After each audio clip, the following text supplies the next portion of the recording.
to week 4 of Workshop Wednesday. My name is Mike Leitzke, and I am your host.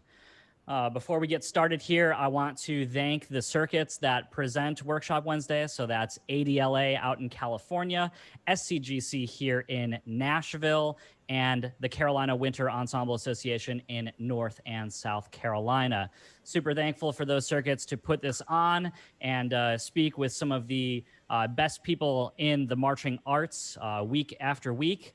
Leading up to the week before Thanksgiving, where we will wrap this up for 2020.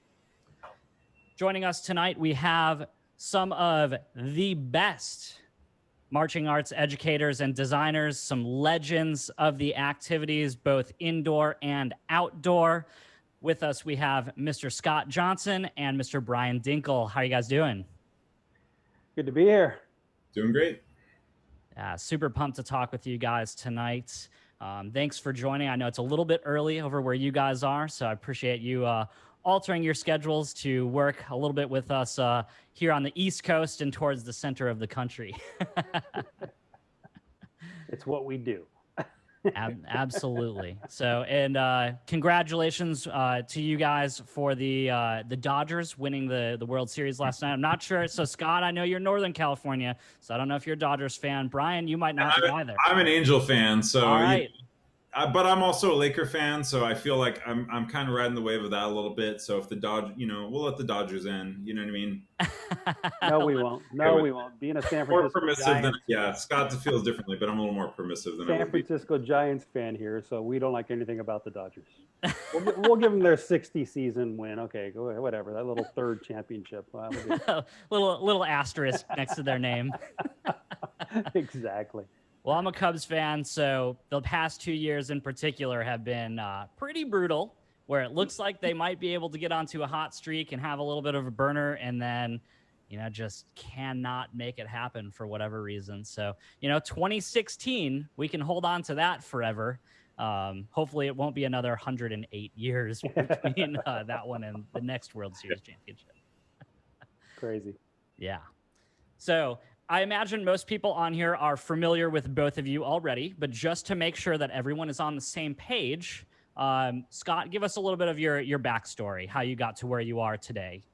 Oh, it's a long story. I got to cut it down. I am starting 2021 will be my 42nd year with the Blue Devils. I marched 2 of those years, and I've been instructing the rest. I started when I was 4 years old. I had 2 sisters who twirled baton. My older sister, so I was literally raised in the pageantry world, and it was either start twirling a baton or start hitting stuff. And most of the guys were hitting drums, and most of the girls were twirling batons. So I just started hitting stuff with all the guys and started taking lessons when I was 4. Marched my first parade. I was 4 years old. The snare was too big. My dad literally cut the snare in half so I can carry it. And don't ask me how we even put the heads on. I have no idea. It didn't matter. I don't think. I was a cute kid out in front of the banner. But so I did my first parade at the age of 4. I was in a few drum corps before the Blue Devils, the Royal Airs from San Leandro, California, not the Chicago Royal Airs, but the San Leandro Royal Airs. And they actually merged one year with a group called the Commodores from Stockton in 1974. And so we had a snare drummer for all those years. 76, I went to the Blue Devils. It was a good time to join the Blue Devils. Timing was everything. We won our first championship that year. And marched 4 years there. The interesting thing is I was actually hired to be on staff my last 2 years as a marching member. I got paid to march drum corps. Oh, wow. How cool is that? I was a professional snare drummer. What happened was our snare tech quit right at the last minute before tour in 1978. My 3rd year, I was in the center of the snare line. And so in a panic, they hired me and a couple other guys that were in the line, said, okay, you guys are not running the line, congratulations, here's $100 a month, which back then that was rent. So it was cool. So my last 2 years marching in Blue Devils, I was paid a monthly salary. $100, which back then, like I said, was huge. And then I just started teaching, I never really stopped teaching. As soon as I aged out in 79, kept teaching throughout those years. I tried to get out of the activity after 1988. I didn't like the direction I thought the activity was going and my role in the activity. So I literally wanted to get out of it. Kind of walked away for half a year, and a buddy of mine named Ralph Hardiman called me and said, hey, you should come teach Vanguard. And I go, I can't teach you guys. You know, you're the enemy. You're the you're the guys right down the road. Our biggest rivalries. And, always had a good time with Ralph. So I went down there and worked with them 1990, 91, 92, 93. Ralph quit after the 90 season, so I became caption head, which was my first caption head gig in 1991 with Santa Clara. And then 1994, Dave Gibbs, who was the executive director of the Blue Devils, who we taught together for all those years through the late 70s and 80s with Blue Devils, he basically said, when are you coming home? And it was, the time was right for me to go back to Blue Devils. So I went back to Blue Devils to start teaching in 1994 as the caption head, and still there. Haven't left yet, so I'm still kicking. So that's pretty much it. I mean, I've been doing this activity literally my entire life. Yeah. Absolutely love it. Absolutely, I get to do this for a living. How cool is that? Yeah, you're definitely one of the lucky few that, you get to work for your organization, and that's really your job. And that's absolutely. I did the school thing for a while, and I haven't done school since probably the late 90s when I just said no to the schools. I still write for some and still visit some every now and then, but as far as like a weekly job, I gave that up years ago, and I've been very fortunate to with the Blue Devils and also with just endorsements and clinics and all that other stuff to survive. So yeah, extremely lucky, and really happy I get to do what I still love. Yeah, opens up a lot of time to travel and, get to work on that golf swing in a lot of different places around the country. You'd think I'd be better at golf with all the time I could actually put in on it, but yeah, not yet. I'm getting there. Well, just think though, like if you were really good at it, you wouldn't be able to sell your wife or other people on bringing you places and, giving you these opportunities to go there and work on it. It's a good point. That's how we get a lot of our indoor judging gigs. Me and a couple of my buddies who also judge in WGI. We'll get guys bidding on each other. Okay, what golf course you got down there? Can you get us on? Okay, wait, let me get back to you and call our friend in Atlanta. And he's going, no, man, I can get you on this course. Okay, we're gonna go judge that one this week. Yeah, I gotta get you Dwyer and McCarthy down to South Carolina when we've got a Charleston show, and we'll all go play Kiowa Island together. Sign me up. I'm there. As soon as we can do that again, I'd love to. Absolutely. So absolutely. awesome. Obviously just a legendary career, so many championships, so many drum trophies, just it's an honor to be talking to you tonight and, getting to learn a little bit more about what it is that you do. I mean, a lot of it's been the right place at the right time. When I got the job with Vanguard as a caption head, it's because Ralph left and I happened to be there. When I got the Blue Devil job, it's because one of my good friends, became the new director and said, hey, you got to come back and do this thing. And so literally it's been right place at the right time. I surround myself with amazing people, meaning the staff that I have, not just the percussion staff, but the entire Blue Devil organization. It's extremely healthy. I've been very fortunate. I've been here for all 19 titles. I got 19 rings and I got 14 DCI high percussion titles. So it's been a good run, and we don't plan on it stopping. As soon as we can get back out and do this again, of course. Absolutely. Hopefully. So speaking of the folks that you surround yourself with, we have one of them here, Mr. Brian Dinkel. How are you doing? Good. I'm doing great, Mike. And, I was listening to Scott talk, and I realized that every time I do something with Scott like this, I got to ask to do my introduction and my background first, because it's not nearly as extensive or decorated or accomplished as Scott's. But it's just being older. It's just age, trust me. I guess a little bit about my background. I grew up in the Ventura County area, specifically Simi Valley, which is like on the northwest side of Los Angeles. I went to college at Cal State Northridge, and I've studied percussion performance. Actually, I see someone on the Zoom right now, Tim McIlerney, who is a fellow alumni of Cal State Northridge. So yeah, see son. I studied percussion performance there. I did my bachelor of music in percussion performance, and while I was there, I was really lucky to study with some really great teachers. Karen Irvin was my mallet teacher when I was younger, and she was kind of the one I studied orchestral percussion with. I studied hand percussion with a guy named Jerry Steinholtz, and another person named John Magnuson was my teacher, and I studied jazz vibe. So I kind of got a really diverse application there. On the marching activity side of things, like I said, I grew up in that area. I started out doing random things. I actually grew up as a drummer and a quad player.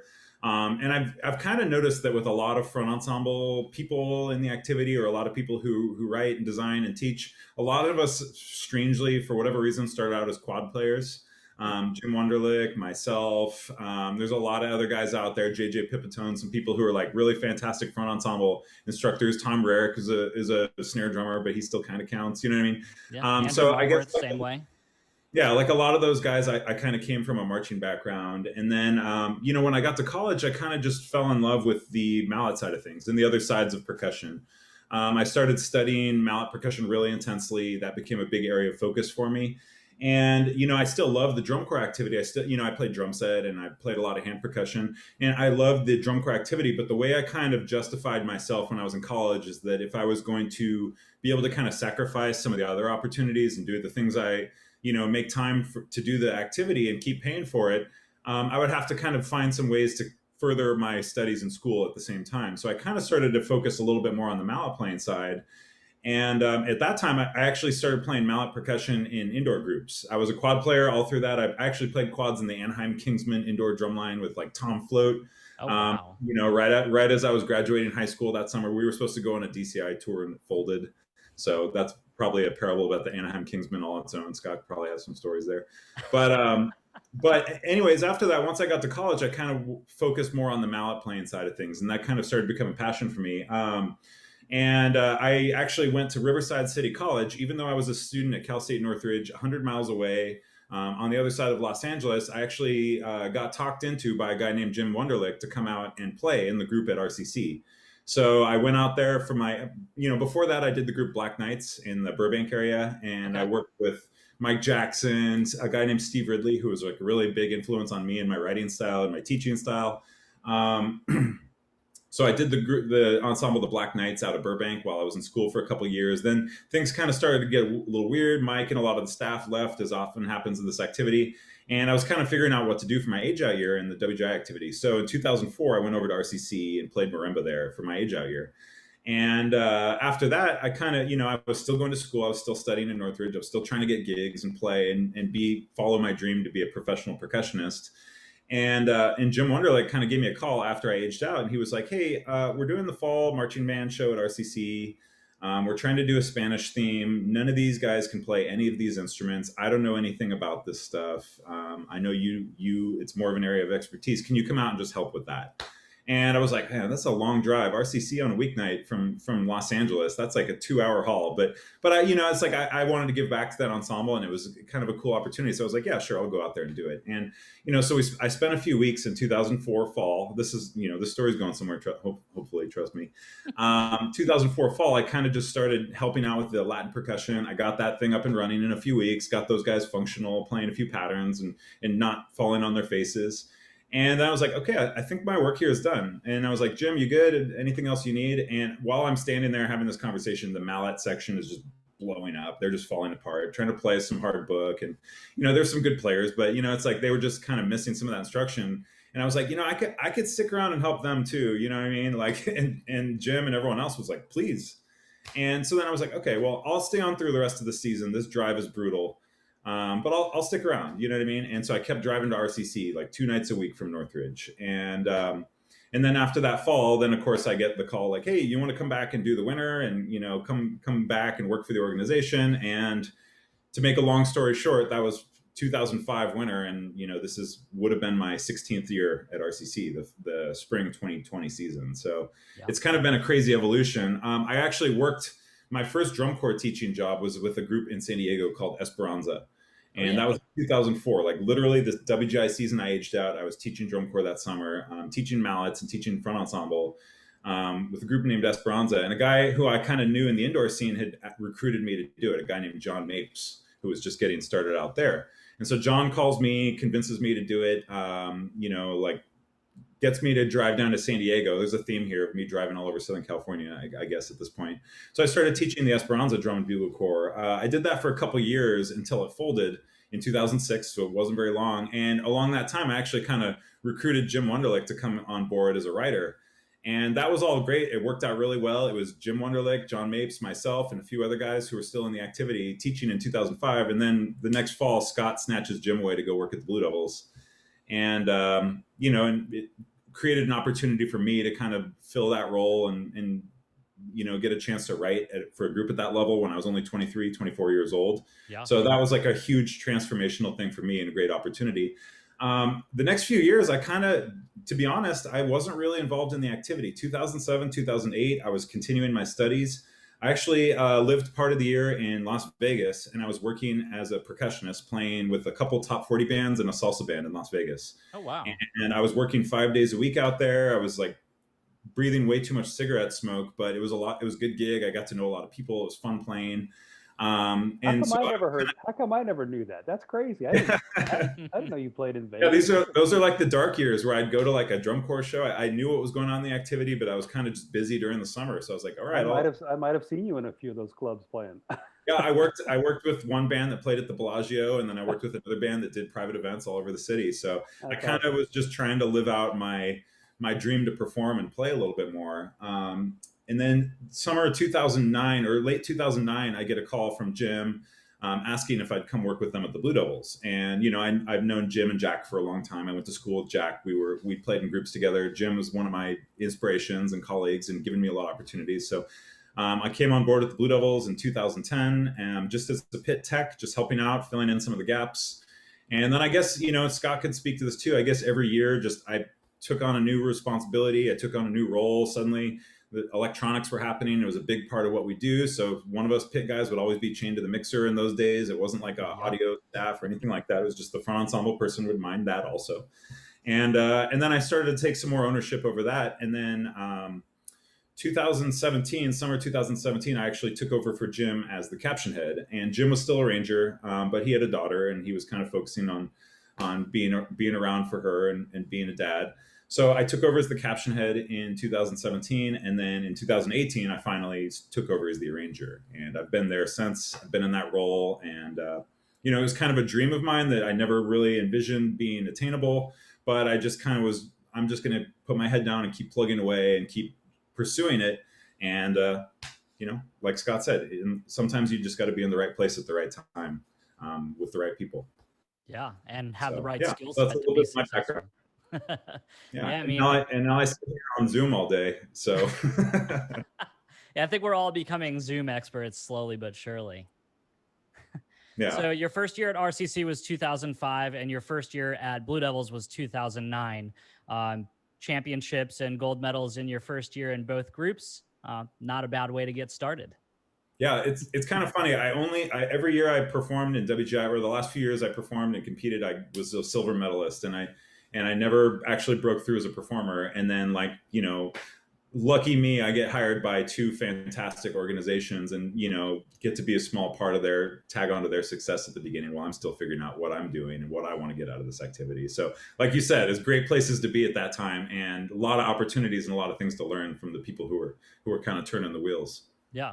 So outside of RCC and Blue Devils, I know you do some teaching. Where are you teaching and writing? I currently teach at RCC. I do the fall marching band. I do the percussion ensemble there. I'm involved in a lot of things. And actually this year, because I'm traveling less and writing less, I've taken on a little bit more there. So I also do some private lessons and some things for the college itself that I wasn't getting the opportunity to do before when things were really crazy.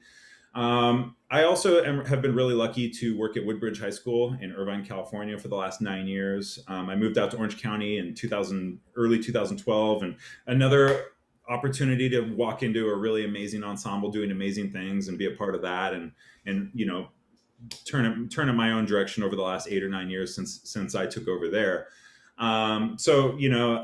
In addition to Woodbridge and RCC, I still teach a couple high schools in the area. Chino High School here. I live in Chino Hills High School, so I've been on fire evacuation watch this week. So it's been an interesting week here. But I work at Chino High School, Woodbridge High School, and then I do consulting and writing for a lot of programs all over the country. Northern California, Southern California, Texas, Minnesota, Florida. It all kind of fluctuates from year to year a little bit. Wow. All right, so Brian stays busy. That's for sure. And works with some absolutely phenomenal organizations. I mean, Woodbridge for a scholastic group, my goodness, some of those concert groups over the past 10 years or so have just been unreal to check out. So if any of my students at Franklin High School see this, you guys need to check out those videos if you haven't, and see what they're doing over at Woodbridge, because it's unbelievable. So cool. Well, let's go ahead and let's dive in here. Let's talk about the Blue Devils a little bit. And, Scott, if you want to compare and contrast with, what things were like when you first joined the team in the 90s to kind of what it is now. I think that's a cool idea to kind of see what that evolution looks like, because you guys have been, crazy successful back then, and, continue to be crazy successful as the reigning DCI World Champions. So let's talk about just the overall creative team and how that's structured, and how you guys came together, and what your workflow or what your process for putting together a program looks like. Well, it's definitely a lot different than it was in the 70s, 80s, 90s, and even 2000s, what we do nowadays. We have a program coordinator, Scott Chandler, who is the creative monster behind everything we pretty much do. He comes up with the concept and even helps with some of the music that we choose to use. And he gives it to Dave Glide, who's the music director. Dave Glide puts together the musical package pretty much. And Dave was, I taught him in the snare line in the mid 80s. Dave Glide marched in the snare line in the Blue Devils, also marched Santa Clara snare, also marched, I think, in the Troopers before that. So he's a percussionist, he's a drummer, and he just started, his brain just went crazy and just started arranging these amazing shows for marching bands, and that became our thing. And in 2003 was the first year that he became in charge of the musical package. So he puts together the entire package nowadays. There's a lot of chefs in Blue Devils, and I think that's one of the successes of us on how we handle that, because it could get crazy. I've seen other organizations, whether it's indoor or marching bands or even drum corps, where too many chefs, the old saying, does ruin the soup, and to the point where people will just get fed up and it's not their way. So they're leaving, they bail, they quit, whatever. The Blue Devils have been very fortunate to have groups that love, the staff that loves to work together, and it all comes down to the final say with Mr. Chandler. He's our program coordinator. He has the final say on, I need that ting on count 3 for that saber catch, but it makes no musical sense. Put it in. Okay, we'll figure it out. We'll make it work.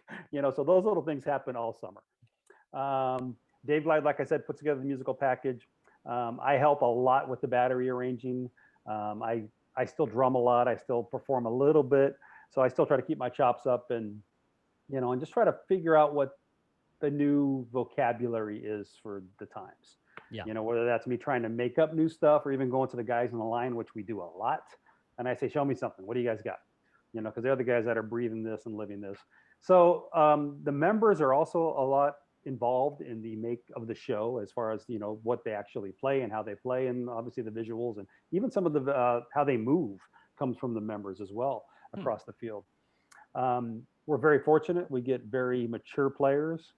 I think our average age is got to be 20 point something. I would assume it's somewhere around there. We get a lot of people from from other drum corps, as well as from our open class corps, the Blue Devils B Corps open class corps, which they're extremely, it's the same people that we train that are training them. And so it's that same philosophy, that same exercise program, that same everything.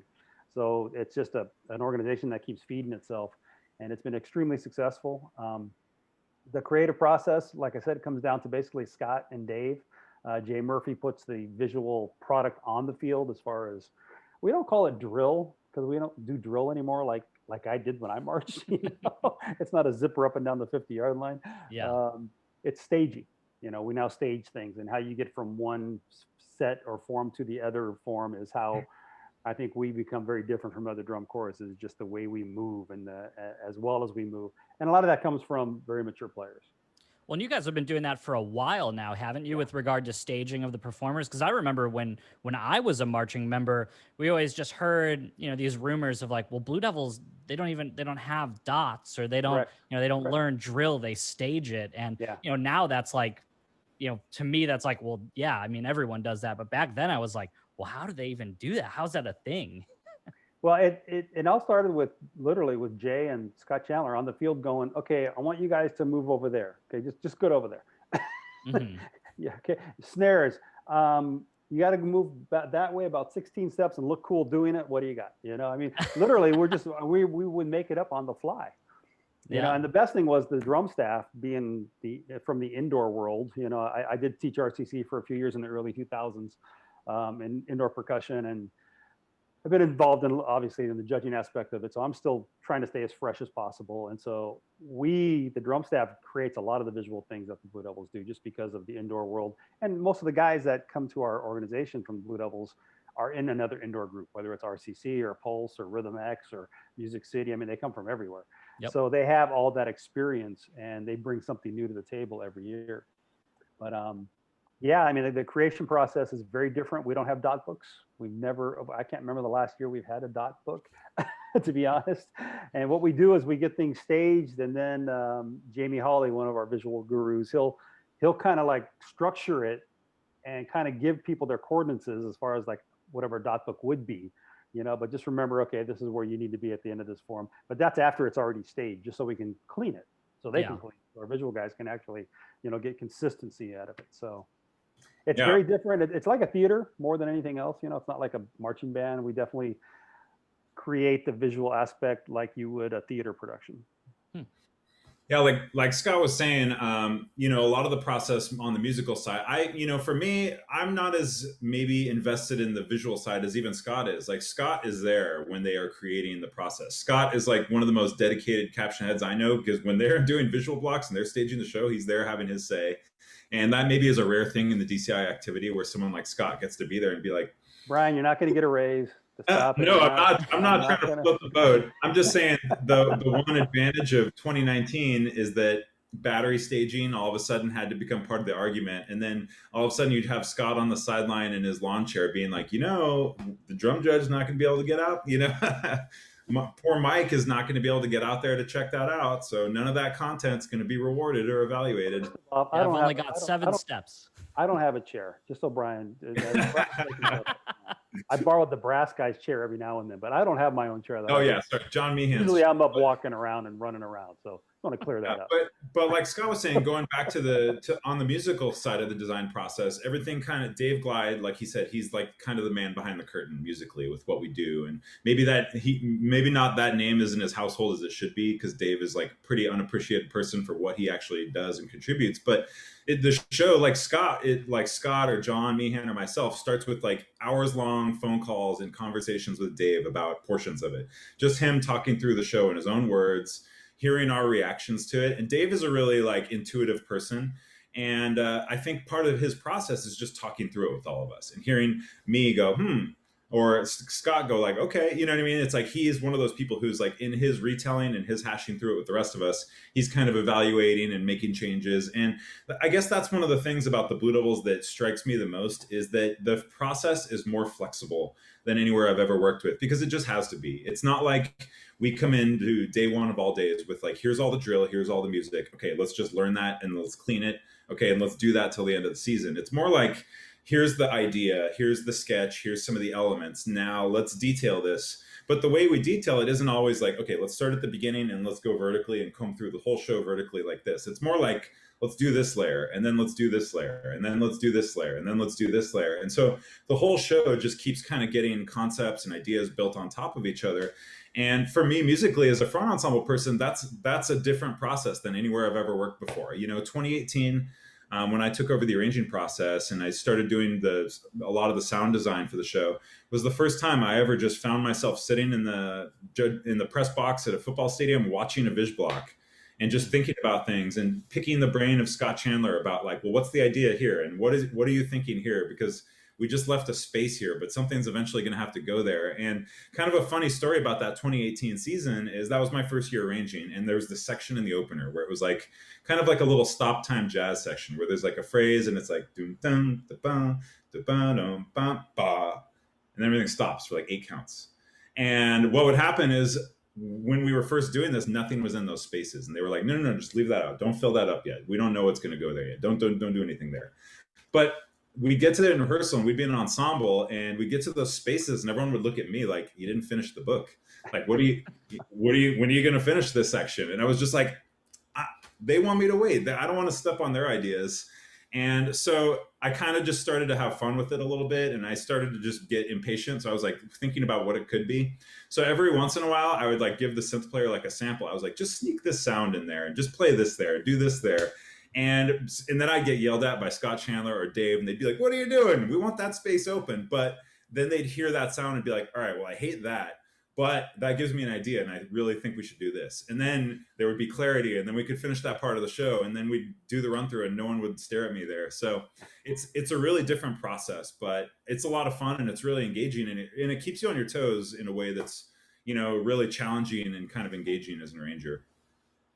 That's really interesting. That's a little bit different than the folks that we have had on here so far in the first 3 weeks have been kind of more like, traditional, collaborative, figure out the show vertically like you were talking about and kind of have that story arc and everything kind of filled in. And obviously gets produced as the season goes on, but, definitely a bit of a contrast to what you guys do. So, well, and let me say something real quick, Michael. It's the way we do it. We couldn't do it unless we had extremely mature players.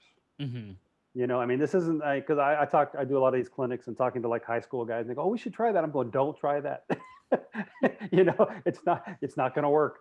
Literally, you have to have extremely mature players where, it's the old adage where you got a lump of clay and then you can form it any way you want, and it's like, I mean, we experiment with the Blue Devils all the time. Yeah. Guys, can you play this? Try it. Yeah, we'll leave it in for a couple days, see what happens. And then go, okay, here's version A, here's version B, I'll let you know which one I want to hear when we get out there, just things like that where you couldn't do that with younger players, so we're very fortunate to get the mature players that we do get because of that reason. Yeah, just they already have the skill set developed, so you're not working on that as much or working on chops. It's more so refining what they're doing and figuring out new ways to do things. Exactly. And by the way, Dave Glide, we call him Sasquatch because, you hear about him, but does he really exist? Has anybody ever seen him? He's that elusive guy who doesn't like the limelight. I don't think he's on any Zooms this whole last 7 months that I've heard of, but he's that guy, and he's literally the genius behind the Blue Devil musical program. It's crazy. Yeah, he's always there. He's just in the trees in the background. Exactly. I judged the Lone Star Classic with him, that famous Texas show, drumline show. We judged that like 3 or 4 years ago together. So I got to spend a night with him after the show, just hanging and getting to know him a little bit more. And I mean, you guys are absolutely right. I mean, he just knows so much about such a wide array of music. And that's something that's always kind of stuck out to me, like, especially since I've been judging for DCI and, spending a lot of time preparing for shows, learning the source material and the rep that you guys are doing. I'll look at, the Blue Devils rep list and it will be like Mahler, Britney Spears, Justin Bieber, WC. And it's like, interesting.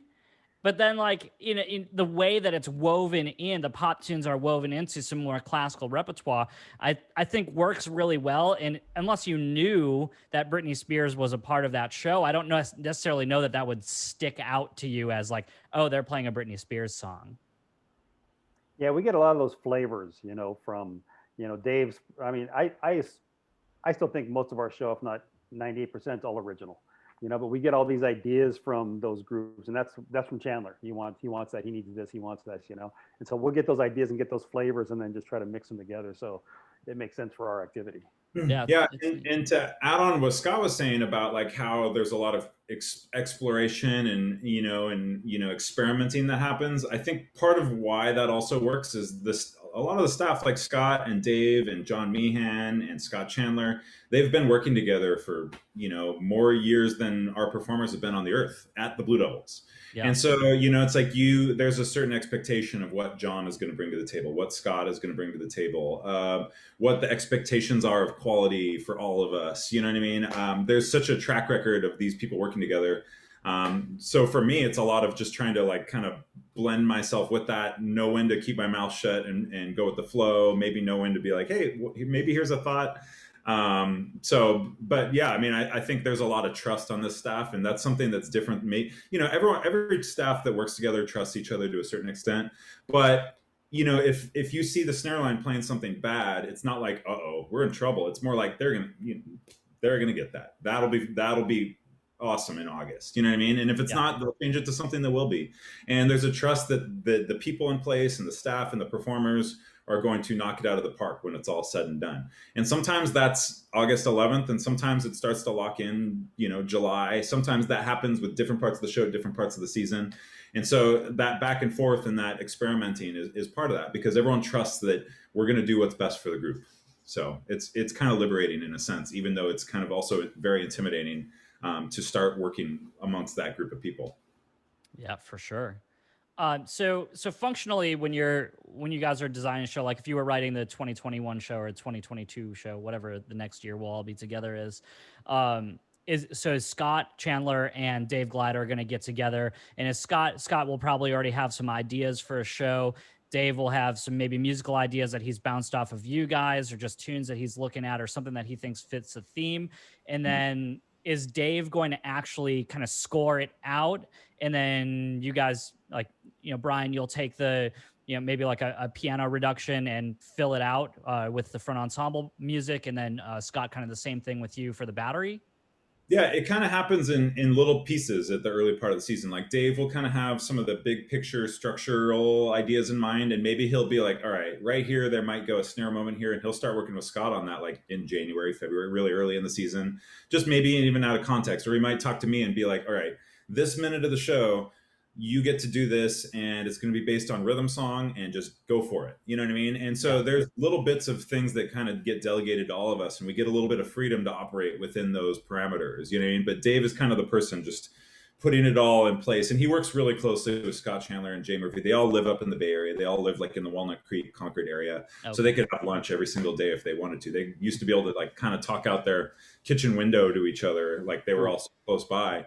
So there's a lot of like back and forth between Dave and the powers that be, as we call them, early in the season. But at the same time, Dave is kind of bouncing things off of us and tasking us to certain things, and then he kind of starts taking all those things and putting them together. So sometimes it may be like, here's an idea, take it and make it cooler, or it could just be, you have 30 seconds here, do something neat. You know what I mean? Yeah. And it varies. I mean, with the battery stuff, it's definitely different. Last year, 2019, for an example, Dave wrote the closer, the battery parts, to go with the brass, this whole whatever minute and a half section of whatever it was. And we learned it, and Dave heard it, and he goes, okay, you should write that over. I don't like that. We need to do something different. We need to do another flavor here. So I took it and literally took some of his ideas, but I just redid the whole thing. There'll be moments where Dave says, okay, I need you to do something 190 beats a minute. We need some really cool stuff. We're going to feature the battery here. This is kind of what the pit might be playing, unless we would need to change it for the battery. So you have however many counts. What do you got?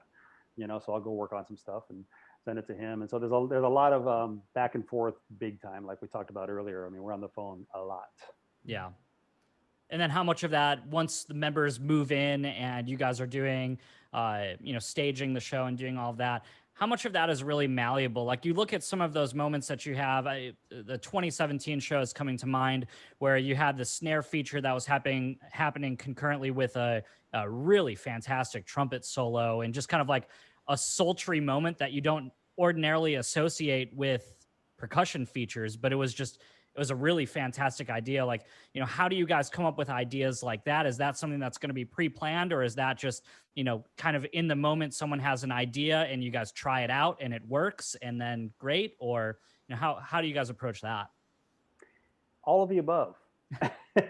Most of them are planned out. Okay. Most of them is in Dave's head, where he hears the snare line playing, whatever, whether it's an airy part with space, or whether it's dense, or whether it's tricks or whatever, with something going over the top of it. And he'll actually have the idea of the solo and bounce it off me. And then we'll start going back and forth with our ideas. And sometimes he'll just write it, say, here, let's try this. Let's have the guys play this. It all varies. And it literally comes, getting back to, Scott Chandler and Dave Glide. Those are the two minds that basically put that package together. And, like I said, I mean, back before that, it was, I'll say old school, where we had Wayne Downey was a brass arranger who's still involved with us, but doesn't arrange it as much as he used to. Whoever was doing the percussion parts, whether it was myself or Dave back then, or before that, Tom Float, and you'd have the brass score. Okay, here it is. Add the drums to it, add the pit to it, add the visual to it. I mean, that was the old school way of doing it. And literally it wasn't until '03 when Chandler became the program coordinator for the first time, Glide became the musical director for the first time, that I think we completely changed what we did, for all those decades before that. And that's Yeah. what we started looking at. Okay, we're going to sound different. We're going to look different. We're going to move different. We're going to do everything different and just go way outside the box and see where the hell it takes us. So, and that happened in '03. And, we still, every year, we still try to think outside the box as much as possible. What's next? What's next in the activity? Everything's been done, as far as I can see, everything's been done. How can we do something different? So that's always what I'm striving for. Yeah. Yeah, and I think you guys certainly achieve that pretty frequently. I mean, when just thinking about the 2019 show and the whole tap dance or tap shoes, a cello rondo, and all of that, where it's they're not playing on drums per se, but those tap shoes are pretty articulate, and playing them on plywood or whatever those props were made out of, that'll if it's not together, people are gonna know about it. And to have the moving tempo at that same time, I mean, that's risky. Yeah, that came from, that was actually my idea, mainly because I did it before for a recording as a flamenco dancer. John Meehan and myself were making original music for these artists. And this one guy wanted a flamenco sound. And so we didn't want to hire a dancer. So I literally got a pair of my wife's shoes, because she used to be a dancer. And on a piece of wood with my hands, and I played the rhythms with the shoes. And it recorded, and it sounded great. We got some heritage in there. We got some flams, big old open flams. It sounded like a flamenco dancer. And so I brought it to Chandler, going, okay, this whole ghost light idea, and as far as ghosts coming out, what if just the shoes were dancing? And he goes, what it would be? And I go, I don't know. Let's try something. And literally, we kind of just threw that together. At the time when I first approached Glide about it, he goes, well, we're talking about the keyboards doing this thing with that. That's going to be this accelerando. And I'm going, who's controlling the accelerando? It's not going to be the drummer, because they're playing with shoes. How are we going to do this? Nightmares from the way summer. Sound travels. It's like, so that was like literally one of the hardest moments for us that season, is to get that to work from an ensemble standpoint. Because I mean, basically the front ensemble was controlling that accelerando, and the guys playing the shoes were behind them, which is almost impossible to do, and try to create that ensemble. So that was a lot of work. The best part was when I first taught it to the drum line. I didn't tell them it was shoes. We just learned it with drumsticks. I go, what is this rhythm? Is this our drum feature? I go, oh, that's a feature, And I go, let's just try it with our hands. So the snares and tenors look at me like, what are we doing? Like, just shut up and try this. I go, you know what? Take your shoes off. And we're literally in a wrestling room at a school where we have our all days. And there's a wrestling mat, and they got their tennis shoes in their hand. They go, let's just play with our shoes. Let's have some fun. Me, knowing the whole time, okay, they're going to be having shoes on their hands some way, some shape, But I didn't want to break it to them right away. I had to ease them into it, because they're going, wait, this is our percussion feature, and we're playing shoes with our hands, because it could have been a rebellion. I don't know, but I had to break it in ease. So yeah, and then that part of the story, like, that's Scott's perspective on it, and so he actually films that with his phone, like the battery playing with their shoes, and he sends it to me, he sends it to Glide and Chandler, and we're like, okay, yeah, that's an idea, that's cool. Like, what do we do with this now? And then all the other kind of parameters of the show kind of come into play. So that section of the show was like, I think it was scene 5 from our show. This feels like ancient history now, the long way summer of 2019. That was scene 5 in the show. So the beginning of that, we were coming out of the ballad. We had to transition the props and do a big prop move. So there was some time for the front ensemble to kind of introduce this idea and kind of lay the scene for that. So that was like one parameter I'm giving. The next parameter is we're going to like kind of stop, and everything is going to be really dramatic. And we're kind of thinking that there was like 2 ideas there. There's like the sense of drama and like the guitar strums of like the flamenco, like the high drama, like you envision like the dancers with the rose in their mouth. And then on top of that, like Scott Chandler had this idea for like a dance thing. And it was like actually not even a flamenco dance. It was like actually a Greek dancer. And it was this video he sent us where it was like 20 minutes long. He found it on YouTube. A lot of our show comes from YouTube, crazy enough, in 2020 and 2019. But it's just this long accelerando, and it's getting faster and faster. And this dancer is going off, and it's like really impressive, and it's crazy, and it's fun. And so the idea is like, okay, well, it's got to go from here. It's got to get to this. It's got to do this. It's got to get to the shoe feature. And we got to amazing violin player, and we want to kind of throw that flair to things too. So that's where the piece Zardos by Monty kind of became like the destination of where that section of the show was going.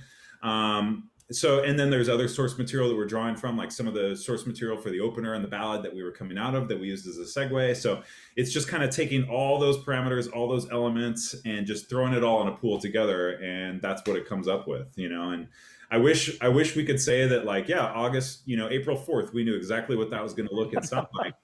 But it just goes to show you, I mean, the original concept was a flamenco dancer, right? And I wrote the part with that in mind, and as the things started progressing and the season started to roll on, we had to figure out, okay, the shoe's got to be louder. How do we get microphones, pointing at that? We tried mics under the stages. We tried everything. And then we started to put like metal things on the shoes to make them louder. Well, then it became a tap dance thing, and judges like yourself and other judges were saying, that's a cool tap dance section you have. And I just stopped. I even stopped. I went, yeah, thanks. Okay, whatever. All summer we called it the flamenco, and it had no stylistic connotation with flamenco really at all, except for the some big guitar. The guitar chord. Exactly. So we called it the flamenco all summer, even though that was stylistically inappropriate. Yeah, hands up. I was definitely one of those judges that said the tap dance feature. Oh, you all did. Trust me, it wasn't everybody was. Matter of fact, one of the judges, and I won't mention any names, he goes, though, if you got to do some like swirls, tap dancers like that little shh, So we added that in just for him. Okay, we're going tap dance, I guess. Yeah, my knowledge of tap dance is not quite that good, so I couldn't have made a suggestion like that. Scott mentioned how hard it was to mic this, because one of the things that's tough at Blue Devils is everything's coming together before we hit the road, like the props. Sometimes we don't even know what the props are until we get them, and sometimes that's like the week before the first performance, and we're like, we were using a picnic table for all days, and then now it's a staircase or something. So figuring out how to mic that thing, I had like about a week from when the props showed up to our first show to figure that out. So we tried like a wireless mic underneath it, and everything was terrible. Nothing really sounded that good. The mics would fall off. It was really tough logistics to get them on those little stages and have them work. So one of the judges at the early season was like, my wife and I go to this flamenco bar and they sound awesome. So maybe here's the number of the place. Maybe you should call the bar owner and just ask them what they do.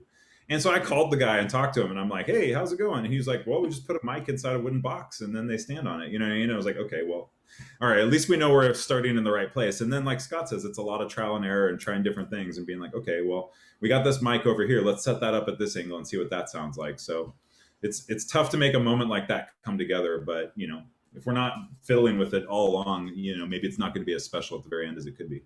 Yeah. One of our sound guys actually suggested that we pre-record it. And so when the snares and tenors are doing their stuff on the stage, they weren't really playing it. It was, whether they were like sample it, put it on the DT on the SPD. Yeah. So we were just saying, and I'm going, what? And I almost fired him on the spot. Well, no. We're playing everything live. That's what we do here. We're live. I'm going to go ahead and out on a limb and guess that was Jeff Schoeffel that made that suggestion. And Jeff would have made it sound great. It would have sounded fantastic. Well, Jeff did make it sound great, by the way. By the end, it sounded, with the help of Brian, obviously. But yeah, Jeff's been a good buddy of mine for a long time, back to the days of teaching at Mount Juliet together. Yeah, so. That's right. And yes, it was him. That's awesome. So, Brian, talk a little bit about, you came into Blue Devils, you had been teaching there for quite some time, but coming into the design staff, and I know that you had said that you had been taking on a little bit more responsibility as your tenure with the group increased. But coming in as the arranger and filling in for, another legend in the activity of Jim Wunderlich, not only, future DCI Hall of Famer, if he's not already, certainly a WGI Hall of Famer. I mean, what's it like coming in and having that be, your first big time drum corps arranging gig? Sure. I mean, like I said, I've been really lucky to kind of work my way into these situations, and maybe I get familiar with everyone. Everyone gets used to me in other contexts. And like I said, I started out on staff in 2000. I got hired late 2009, started the 2010 summer, and I'm going on tour. And I like when I just wanted to be useful. I wanted to help out. I wanted to contribute in any way that I could with whatever I know and what my background leads to me. So I kind of tried to just be a problem solver. If there was this going on wrong and I'm the only one there, I'm going to fix it. If this is going on wrong or this is not lining up between us and the battery, I'm going to go out and have a conversation with Scott about that. And so my first few years on staff, I tried to put myself into as many situations as I could so the front ensemble is not just kind of out there fending for themselves. And so I had a pretty good rapport with the rest of the teaching staff. I'd been working under Jim at RCC for a long time, and I've been writing on my own and kind of working my way up through the ranks outside of the drum corps activity and cutting my teeth and getting lots of experience. So I kind of, got to learn on the fly or work with the team at the Blue Devils that way. And then I also got a lot of opportunities that came my way because of my association and got me more and more experience on the writing side. So, it's definitely an intimidating set of shoes to fill just because Jim was one of my biggest inspirations and he's like one of my mentors, even to this day, even though we don't actually work together in that context anymore. But like I said, I've been around for a while. I'd been inside. I'd known kind of how the inner structure of the organization worked a little bit. But that being said, it's a whole different thing to kind of have an idea versus actually doing it. And that first summer especially was very intimidating. There were many sleepless nights and just, it's like the way I just approached it was like, I'm just going to go for it. I'm going to take a chance and I'm going to try to do it my way, hopefully. And I'm going to be flexible. I'm going to learn from the punches as they come in, and I'm going to continue to grow through the process. So, luckily Scott has been super supportive and has been really encouraging and, put me in a position to even be considered for it. And then, working closely with Dave Glide, it's kind of funny, like during the season, during the all days, we have like a routine. Like every morning we meet at this coffee shop in Walnut Creek called Phil's Coffee. And it's like our 8 a.m. sitting at Phil's Coffee, getting coffee, figuring out what needs to be done that day. And, it's like that part of the process is like where so much of the show for what I do comes together. And it's just being there. And then we go to rehearsal and then we start making it happen. And then I go back to the hall and I write all night and I keep doing what I'm doing. And then, it's like there's so much success and there's so many people who've done it at such a high level, even before Jim, with Jeff Lee and Mike Nevin and Catherine Float and some of the names that have been associated with this front ensemble. But on the other side of it, I also had great support from within. Myself and an instructor named Jack Mitsutani, we kind of grew up together teaching the group. So as my role started to shift, Jack's role started to shift as well. And we kind of started to become like even more of a team than we were before, where I was handling a different set of responsibilities and then he was handling a different set of responsibilities too. So as I started to focus more on the design and go into the woods with Sasquatch, as Scott calls it, and spend my time getting recalled to the bus all day to talk about changes every day during the summer. Jack kind of came in and started to do more and more and pick up more of the slack and kind of focus on the development and the teaching of the front ensemble, because that was one of the biggest adjustments for me taking over as an arranger, is having to back away from all the time I would spend in the trenches with the group. And I still try to get myself out there as much as possible, but it's just, Scott will joke with me about it, be like, "Hey, where you been all day?" And I'll be like, "I know."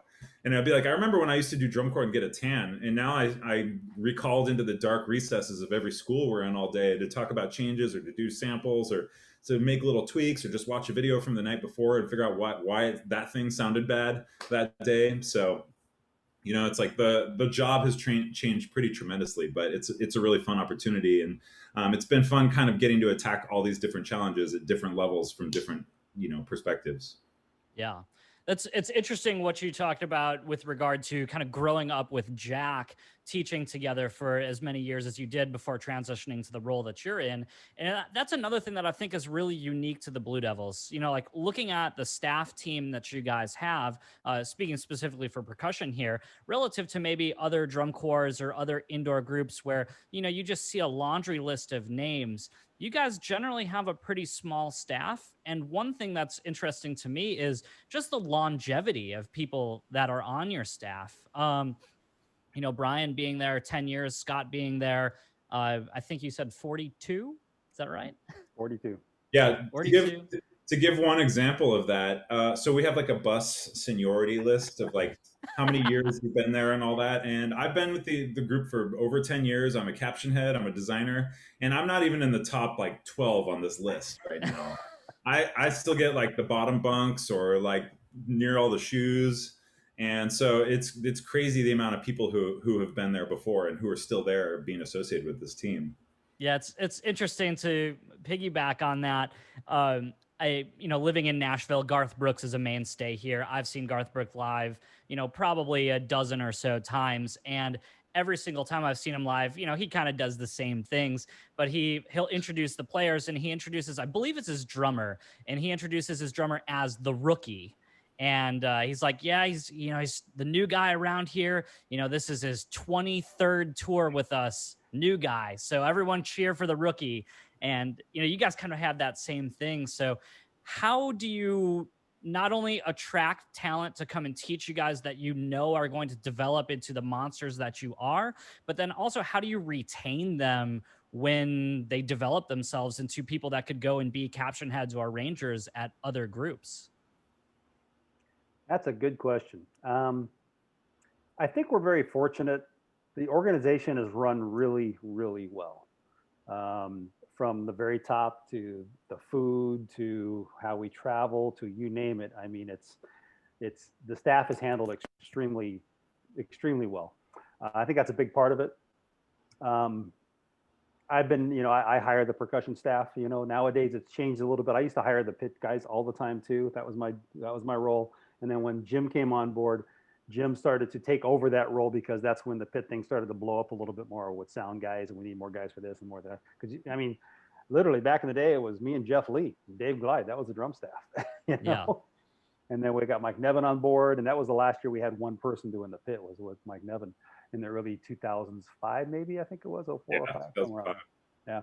And then Jim came after that. And so that role's changed probably more dramatically than anything else, is the pit person. I mean, what their responsibilities are nowadays compared to, back then, is crazy. But as far as the battery staff, I make sure they're taken care of. I make sure we have a good time. I make sure we have fun. When you think about this activity of what you do and how much sweat you put into it. And I make sure that we enjoy what we're doing, because if you don't enjoy it, you're not going to want to do it again. And there's been an ongoing joke that all my snare techs only last 6 years. That was like a joke and when somebody brought that up, I went, what? And then they go, check it out. And they started doing the math with all these snare techs, from like the mid 90s. I'm going, oh my God, they were pretty accurate. So the 6-year burn rate on working with Scott. So, and I'm a snare drummer, so, and Nick Arcee, who's my snare tech today, he passed the 6 year, I think it was 2 years ago. I think it was 19, right? Wasn't it 19? He was on the staff for 6 years, and he's going, so am I done? Is this it? And it was like, dude, no, I love you. Come on, you kidding me? And he goes, well, it's been 6 years. And I go, what are you talking about? He's the one who brought it up, and they started doing the math, but it was funny. But you make a good environment. You have to have a good environment. The nucleus of the staff, the caption heads, like Brian said, if you're 10 years, you're a rookie. The caption heads who've been here for a long time, we know what the other person. We don't have meetings anymore. We don't need meetings. We know what we're going to do. We know what's the next day is going to be. We'll get together right beforehand and say, yeah, we're going to do this. Of course we are. Yeah, that's exactly what we're going to do. Okay, we already know that because we've been doing it for so many years together. And I think just the whole respect is huge. You leave your egos at the door. You don't bring your egos in here, because there's a lot of chefs that get involved in the production value. You have the two main guys with Scott and Dave. And then after that, there's literally, the entire drum staff is chefs. Everybody puts in their licks. They get their time in there, and they get their ideas flowing. And we utilize, like you said, a lot of guys can be caption heads anywhere, probably, but they choose to stay with me, which is awesome. It makes me look really good too. I can just sit back and, not have to work so much. Yeah. But it is the trend of just respect. I honestly think that, I respect my guys completely. I know they respect me. I respect the rest of the staff. It's going to get done. The job's going to get done. It's going to get done. Yeah, I think Scott says something a lot about that. The organization takes good care of the group, and not just like, when he says takes care of the staff, that doesn't mean like we all get like this huge envelope or anything like that. Actually, it's kind of probably maybe not what people would expect even in the drum corps activity. It's more like just, we know that the logistics are going to be sound. We know that the members are going to be taken well care of. They're going to be in a good mental state because they're not going to be as stressed out. And, I think the culture is one that the staff is learning, and we're also very engaged in the creative process, maybe more so than other places. And I remember for myself, like I started working at the Blue Devils, and I really wanted to learn and be a part of this team and absorb as much as I could. And I started getting offers from other places, like after I'd been around for a few years. And you're just another name on the website, and so people will be soliciting you and reaching out and being like, "Hey, putting out feelers." And I remember after the summer of 2013, I get a call from another drum corps, like asking me to come on as their front ensemble caption head and arranger, and a bigger position. And it was funny because right away my thought was, what are the logistics like? You know what I mean? Like, how do they do this? How do they do that? It was not even like the artistic stuff right away that popped in my head. That stuff came in later. But then the funny thing about that is 3 minutes later, I get a call from Scott. As soon as I got off that phone call, like, "You're not going anywhere." So it was like, okay, well, the retention is intentional. Like, it's like, I think we, even here as a caption head and being in a different position than I started out, it's like we try to empower the staff to make decisions and not just be a cog in the machine that's just repeating the same information and regurgitating. So, it's like, I think maybe as a younger staff member, I got a few more opportunities for feedback than I would have expected to get. And that's big. And I think when you're someone who's trying to learn and be a part of a team that's been successful for a long time, having those opportunities to kind of work your way into the rotation is a big thing. And I think that motivates at least some of us to stick around. And also just the environment is good. And, there's a good camaraderie and a good, workflow here.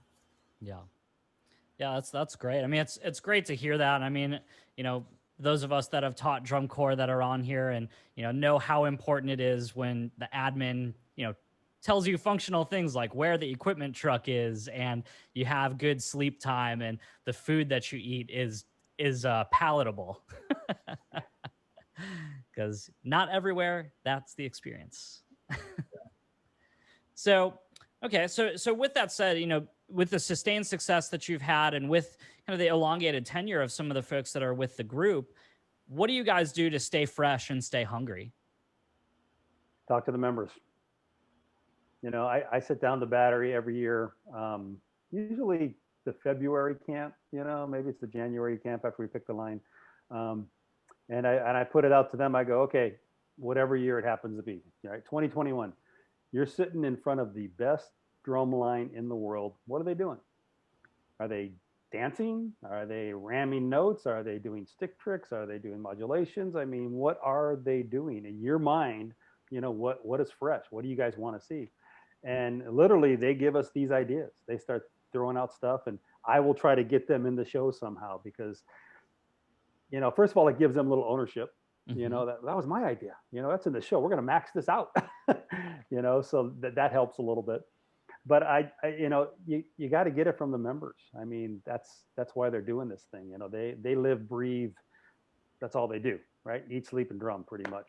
So they're doing it a lot more than I am nowadays, as far as like playing paradiddles. So I'm going, what's give me a new lick. What do we got? And what if we did this? And and I'll challenge them as much as I can with stuff that I could try to figure out. But most of it comes from the members. That's how we keep fresh with the battery writing, the battery arranging, and even what they do, how they look, what they're doing while they're playing. I mean, that all comes from the members pretty much. Yeah. And, to piggyback on what Scott's saying, I don't think the goal every year is to be successful, like as terms of like, that's our outlook, is like our goal is to win. I mean, that's everyone's goal in the competitive drum corps activity to a certain extent, but I think more the focus is on how to be innovative and how to be creative and how to show some things that people have never seen before and take some risks. And sometimes that doesn't work. You know what I mean? There's moments where it's like, okay, that sounded cool. And, maybe that's not as cool as it could be. And there's, like you said, Mike, there's some musical influences and some things that seem out of left field when you look at them just on a piece of paper, like, oh, okay, how is that going to fit in? So I think there's like always a goal to show the audience something they haven't seen before. It's not necessarily to do the best version of, Les Mis or, necessarily to go out and design a show that's going to win. I don't think that's ever been like what I've been a part of at the Blue Devils. I think it's more like, what can we do that people have not seen before? And how can we push things in a different direction? And, sometimes it works, sometimes it doesn't. Sometimes it's on the performers to help us make it work and to make it work or take it even to the next level beyond what we thought it could be. Yeah. A good example, I was doing a clinic, this was years ago, and one of the questions from the audience was, is it true that the Blue Devils just teach their members how to win? And I went, how do you do that? First of all, how do you teach how to win? I go, do you teach your students how to lose? I mean, what are you talking about? I go, all we teach them is how to perform. You know, we give them this vehicle that they show off their skills, hopefully, and that they perform. I go, we have no control what the judges do. We have no control over that. Yeah, there's no defense. You can't go to the Cavaliers and unplug their mixing console. Exactly. It's like, all we can control is how we perform. That's it. Appreciate everything that's out there because it's all awesome, and if the numbers work out in your favor, hey, the numbers work out in your favor, but you can't look at that as, the winning aspect as that's what you write the show for, because that's kind of crazy if you think about it. I mean, you don't even know what's supposed to be winning that year or whatever. I mean, it's just all we can do is just control how we perform. That's pretty much it. Yeah, and I think the last thing to add on to that is just I think there's a huge challenge to the staff sometimes to make it work. Because there's some crazy ideas that come out of the forest from Sasquatch and some of the other powers that be.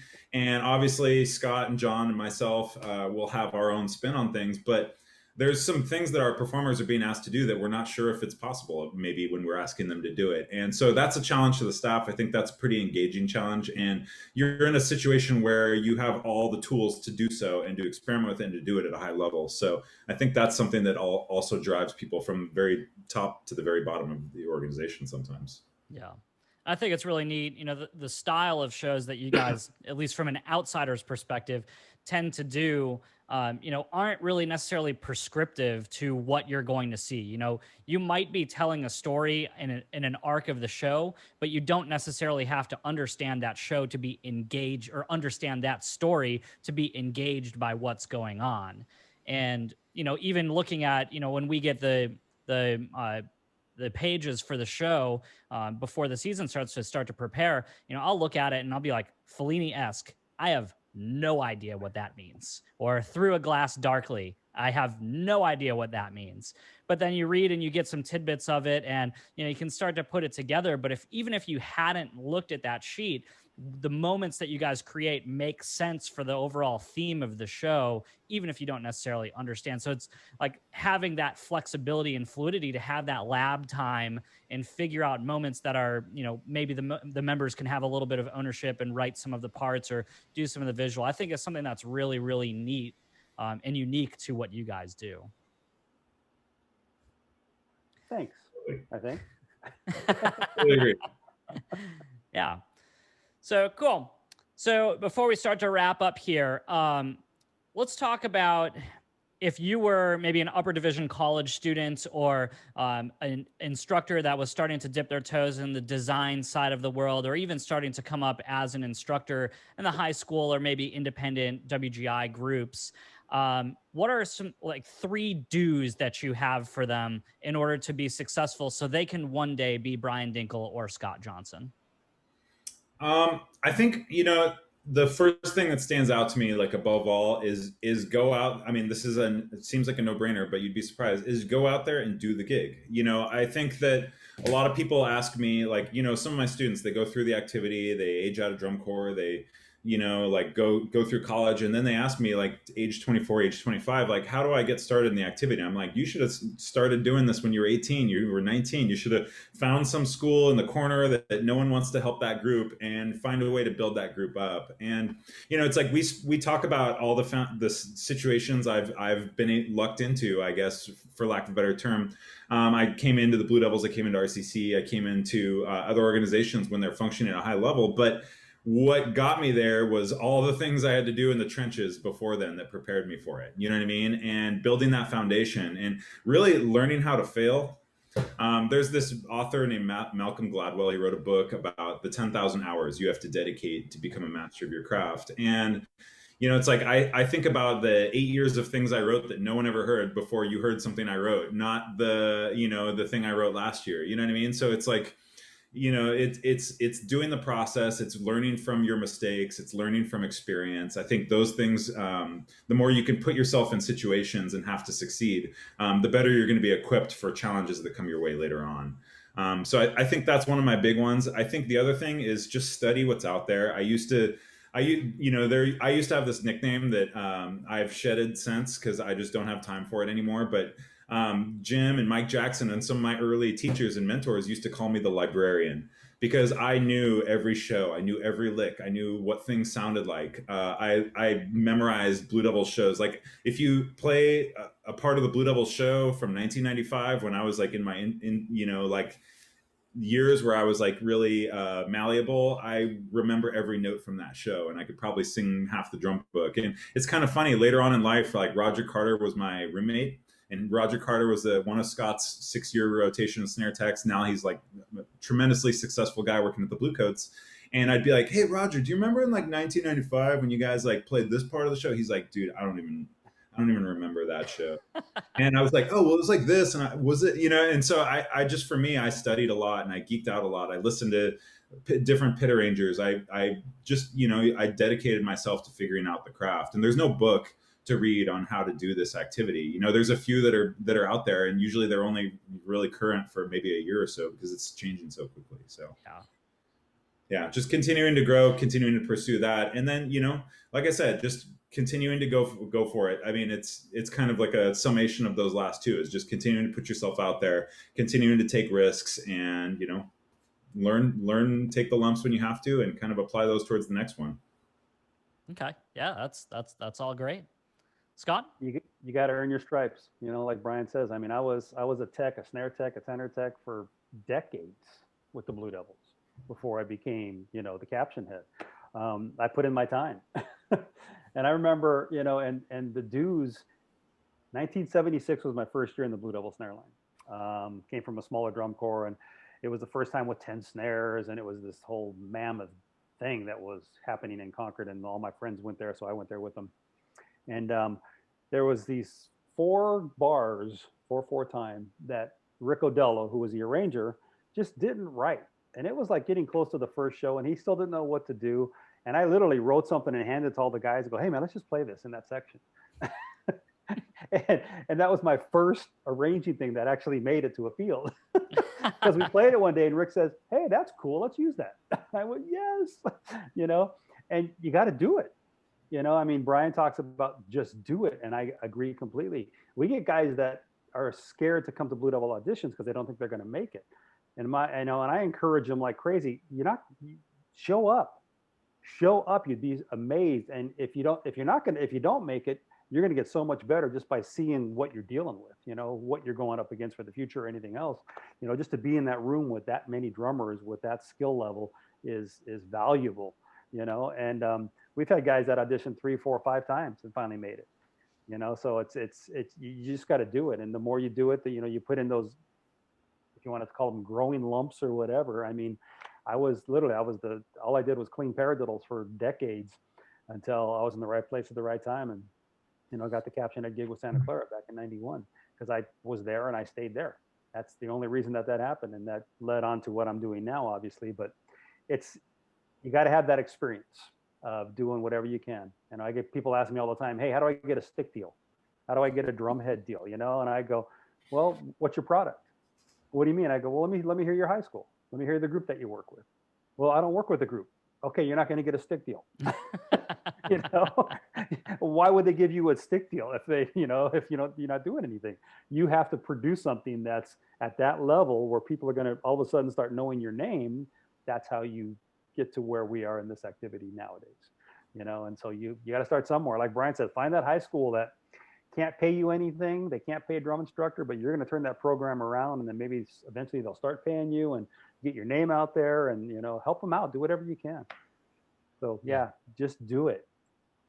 Yeah, it's interesting that you say that. That really echoes. Shane Gwaltney was on a couple of weeks back with Matt Jordan, and they were talking about everything Mystique. And Shane was saying in the same segment, just do work for free. Just do work, because that's how you're going to get better. And he said, he's like, right now what he's doing with Synced Up, trying to build up that business, he's like, I'm doing more work for free than I ever have before. But he's like, I'm setting the groundwork for what this is going to be 5 years from now, 7 years from now, 10 years from now. So right. It's interesting to hear that, similar mindset from week to week here, kind of creating some parallels from individual to individual. Absolutely. So, Yeah, well, fellas, this has been really, really great. Before we get off here, do you guys have anything to plug? What do you have going on right now? What do you want the folks to check out? What's going on? Scott? I want this COVID to be over. That's what I want to plug. Yes. I want to plug a vaccine into all of our bodies. Yeah, it's just been a strange. I mean, I've literally been on a drum corps tour for like 50 something years, pretty much, give or take 1 year here or there, one summer, and to be home for the summer, I can't believe how fast the summer went. First of all, and I am working on another book. I've got a couple books out there, Rhythms of Music, Volume 1, which is more concert snare oriented, and I'm actually just finishing up my second book, Rhythms of Music, Volume 2. I put Volume 1 in the first one for incentive to keep doing it. So I did have some time, obviously, this past summer, so I've been working that a little bit. But yeah, other than that, nothing really plugged. Just doing what we do, and hopefully we could all be back doing it again someday. Yeah, we do have like some things in the works. You may have heard that, in the tumultuous times of 2020, some change in our equipment manufacturer. System Blue and Con Selmer have joined forces now. So Scott and I have been working with David Nelson and a lot of the team over there at Ludwig and Musser on how to take some of our ideas and some of their products and kind of bring them to the next level and kind of create some new ideas and also kind of improve some of the existing ideas on both sides. So that's been a fun, exciting endeavor during this, interesting time that we're all going through, if you want to call it that, I guess. So really happy to be working with them, and obviously, all the other, companies that sponsor and support the Blue Devils organization and RCC. We do have some new endeavors coming out with RCC this year that we're going to be announcing to the world very soon. One of them is going to be an educational workshop system that we're going to be doing for indoor percussion with RCC, utilizing some of the RCC staff, kind of like a virtual academy for people all over the country, not just from the Riverside area, but there will also be an opportunity to take the college class and gain college credits from that through the RCC Riverside City College organization. And then in addition, we've also got some creative endeavors that are a little too top secret to be revealing to the world, and I think I would get whacked if I leaked it. But we're going to be doing some really fun stuff and creating some content with some of the current member community of the RCC world, as well as some of the alumni and some of the familiar faces that are still floating around Southern California. So some cool things that are coming down the pipe in the next few months, I think. Well, that's awesome. Well, I'm super excited to see what that stuff comes to fruition as. I know it's been really interesting to see the individual groups have their announcements for what they're planning on doing for the 2021 season, and season in quotation marks, I suppose, since there's not a WGI season. But I'm excited to see the different levels of creativity and find out what can groups do now that they weren't able to do when we're dealing with the parameters of an indoor drumline show. And, I've heard, just a little whispers of some things that some groups are going to be doing. And it's going to be really, really cool to see different types of new media and, all sorts of creative exploration from groups. And I'm sure you guys are going to be in the exact same boat.